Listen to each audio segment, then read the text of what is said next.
Chapter 31 Where the Brook and River Meet Anne had her good summer, and enjoyed it wholeheartedly.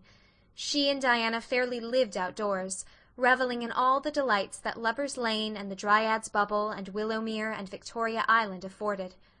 Marilla offered no objections to Anne's gypsyings.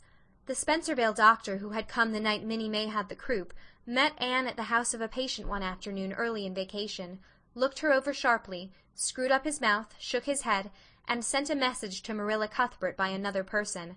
It was, "Keep that red-headed girl of yours in the open air all summer, and don't let her read books until she gets more spring into her step."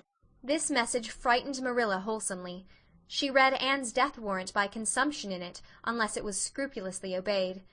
As a result, Anne had the golden summer of her life as far as freedom and frolic went. She walked, rode, buried, and dreamed to her heart's content, and when September came she was bright-eyed and alert, with a step that would have satisfied the Spencervale doctor, and a heart full of ambition and zest once more. "I feel just like studying with might and main," she declared as she brought her books down from the attic. "Oh, you good old friends! I'm glad to see your honest faces once more. Yes, even you, Geometry. I've had a perfectly beautiful summer, Marilla, and now I'm rejoicing as a strong man to run a race, as Mr. Allan said last Sunday. Doesn't Mr. Allan preach magnificent sermons? Mrs. Lynde says he is improving every day, and the first thing we know some city church will gobble him up, and then we'll be left and have to turn to and break in another green preacher. But I don't see the use of meeting trouble halfway, do you, Marilla? I think it would be better just to enjoy Mr. Allan while we have him. If I were a man, I think I'd be a minister. They can have such an influence for good if their theology is sound, and it must be thrilling to preach splendid sermons and stir your hearers' hearts.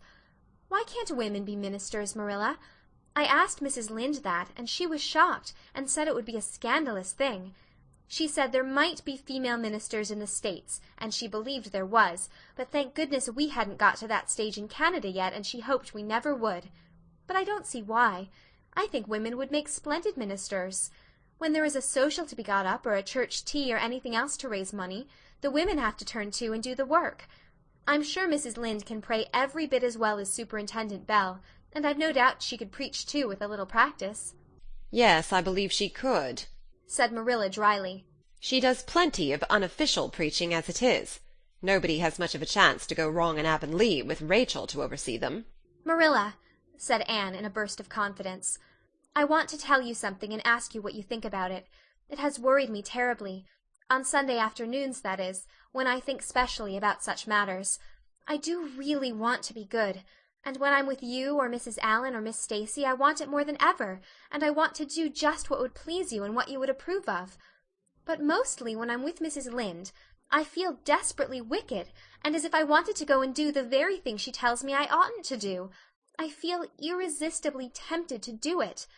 Now, what do you think is the reason I feel like that? Do you think it's because I'm really bad and unregenerate?" Marilla looked dubious for a moment. Then she laughed. "If you are, I guess I am too, Anne, for Rachel often has that very effect on me. I sometimes think she'd have more of an influence for good, as you say yourself, if she didn't keep nagging people to do right. There should have been a special commandment against nagging. But there, I shouldn't talk so. Rachel is a good Christian woman, and she means well. There isn't a kinder soul in Avonlea, and she never shirks her share of work." "I'm very glad you feel the same," said Anne decidedly. "It's so encouraging. I shan't worry so much over that after this.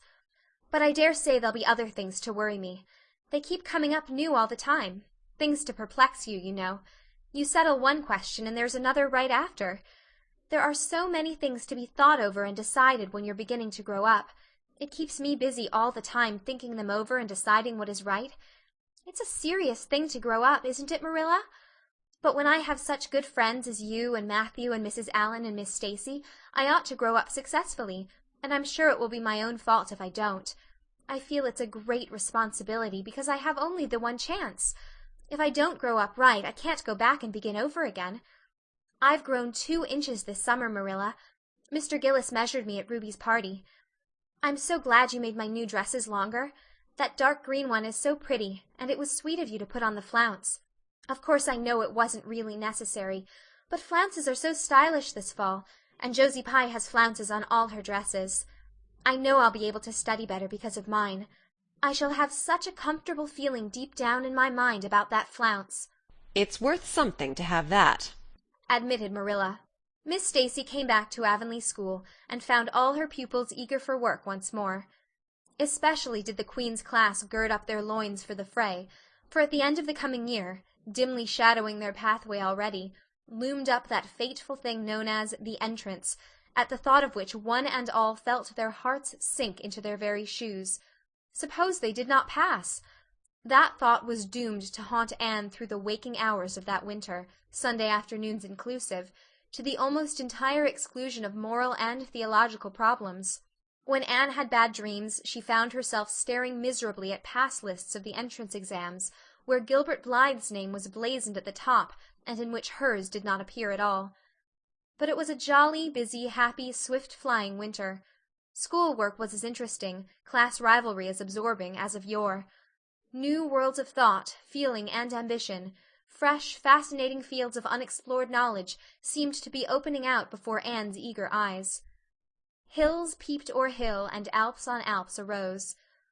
Much of all this was due to Miss Stacy's tactful, careful, broad-minded guidance. She led her class to think and explore and discover for themselves, and encouraged straying from the old beaten paths to a degree that quite shocked Mrs. Lynde and the school trustees, who viewed all innovations on established methods rather dubiously. Apart from her studies, Anne expanded socially, for Marilla, mindful of the Spencervale doctor's dictum, no longer vetoed occasional outings. The debating club flourished and gave several concerts. There were 1 or 2 parties almost verging on grown-up affairs. There were sleigh drives and skating frolics galore.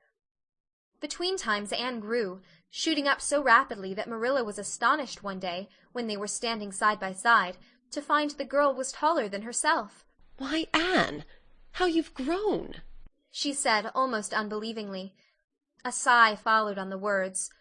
Marilla felt a queer regret over Anne's inches. The child she had learned to love had vanished somehow, and here was this tall, serious-eyed girl of 15, with the thoughtful brows and the proudly poised little head, in her place. Marilla loved the girl as much as she had loved the child, but she was conscious of a queer, sorrowful sense of loss. And that night, when Anne had gone to prayer-meeting with Diana, Marilla sat alone in the wintry twilight and indulged in the weakness of a cry. Matthew, coming in with a lantern, caught her at it, and gazed at her in such consternation that Marilla had to laugh through her tears. "I was thinking about Anne," she explained. "She's got to be such a big girl, and she'll probably be away from us next winter. I'll miss her terrible." "She'll be able to come home often," comforted Matthew, to whom Anne was as yet and always would be the little eager girl he had brought home from Bright River on that June evening 4 years before. "The branch railroad will be built to Carmody by that time." "It won't be the same thing as having her here all the time," sighed Marilla gloomily, determined to enjoy her luxury of grief uncomforted. "But there, men can't understand these things." There were other changes in Anne no less real than the physical change. For one thing, she became much quieter. Perhaps she thought all the more, and dreamed as much as ever, but she certainly talked less. Marilla noticed and commented on this also. "You don't chatter half as much as you used to, Anne, nor use half as many big words. What has come over you?" Anne colored and laughed a little, as she dropped her book and looked dreamily out of the window, where big, fat red buds were bursting out on the creeper in response to the lure of the spring sunshine. "I don't know. I don't want to talk as much," she said, denting her chin thoughtfully with her forefinger. "It's nicer to think dear, pretty thoughts and keep them in one's heart, like treasures. I don't like to have them laughed at or wondered over. And somehow I don't want to use big words any more. It's almost a pity, isn't it, now that I'm really growing big enough to say them if I did want to? It's fun to be almost grown up in some ways, but it's not the kind of fun I expected, Marilla. There's so much to learn and do and think that there isn't time for big words. Besides, Miss Stacy says the short ones are much stronger and better. She makes us write all our essays as simply as possible. It was hard at first. I was so used to crowding in all the fine, big words I could think of, and I thought of any number of them. But I've got used to it now, and I see it's so much better." "What has become of your story club? I haven't heard you speak of it for a long time." The story club isn't in existence any longer. We hadn't time for it, and anyhow I think we had got tired of it. It was silly to be writing about love and murder and elopements and mysteries. Miss Stacy sometimes has us write a story for training in composition, but she won't let us write anything but what might happen in Avonlea in our own lives, and she criticizes it very sharply and makes us criticize our own, too. I never thought my compositions had so many faults until I began to look for them myself. I felt so ashamed I wanted to give up altogether, but Miss Stacy said I could learn to write well if I only trained myself to be my own severest critic, and so I am trying to. You've only 2 more months before the entrance, said Marilla. Do you think you'll be able to get through? Anne shivered. I don't know. Sometimes I think I'll be all right, and then I get horribly afraid. We've studied hard and Miss Stacy has drilled us thoroughly, but we mayn't get through for all that. We've each got a stumbling block.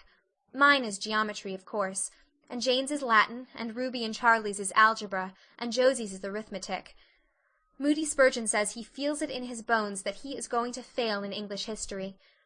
Miss Stacy is going to give us examinations in June, just as hard as we'll have at the entrance, and mark us just as strictly, so we'll have some idea. I wish it was all over, Marilla. It haunts me. Sometimes I wake up in the night and wonder what I'll do if I don't pass. Why go to school next year and try again? Said Marilla unconcernedly. Oh, I don't believe I'd have the heart for it. It would be such a disgrace to fail, especially if the others passed. And I get so nervous in an examination that I'm likely to make a mess of it. I wish I had nerves like Jane Andrews. Nothing rattles her. Anne sighed, and, dragging her eyes from the witcheries of the spring world, the beckoning day of breeze and blue, and the green things upspringing in the garden, buried herself resolutely in her book. There would be other springs, but if she did not succeed in passing the entrance, Anne felt convinced that she would never recover sufficiently to enjoy them. End of chapter 31.